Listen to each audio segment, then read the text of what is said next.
চলো, যেটা আমি ব্যাকগ্রাউন্ডে লিখেছি সেই ভিডিওতে আমি আরেকটা ভিডিও নিয়ে চলে এসেছি। তো ব্যাপারটা আমি বলতে মাইটা নেক্সট ব্লগ এটা একদম অদ্ভুত হতে চলেছে। কি ভালো দেখাচ্ছি এটার মধ্যে না, ঠিকঠাক দেখানো যাচ্ছে না কেন।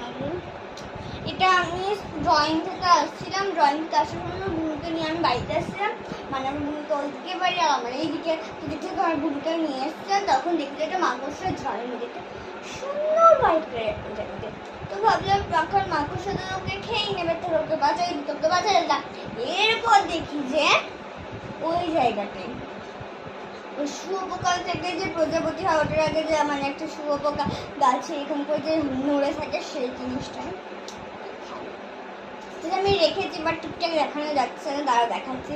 তোমরা আগে দেখতে পাচ্ছ এটা আসলে আমি কৌটা পাচ্ছি, মানে আমার একটা রঙের একটা ইয়ে ছিল, মানে যেটার মধ্যে আমি ওয়াটার কালারের জলটা দিই সেখানে আমি রেখে দিয়েছি। এটা কোন দিন যে হবে প্রজাপতি একটু সুন্দর হবে, আর এটা অনেকটাই হয়ে গেছে, এটা নড়াচড়াও করছিল তখন। তো দেখো ভাবো যে এটাকে আমি কৌটার মধ্যেই প্রজাপতি হয়ে গেলে রেখে দেবো, সেটা একদমই না। এটা প্রজাপতি হয়ে গেলে আমি কৌটা থেকে বাইরে ছেড়ে দেবো আর সারা জীবনের জন্য টাটা করে দেবো। এটা আমি ফার্স্ট করছি। তো চলো, আর যেহেতু এটা এখন তো হবে না এত তাড়াতাড়ি, ওটার জন্য তোমরা এটা পার্ট 2-তে দেখে নিও। এটা পার্ট 1 ছিল। ওকে টাটা। ভিডিওটা ভালো লাগলে লাইক সাবস্ক্রাইব করে দিবে আর কমেন্টে লিখবো বাটারফ্লাই।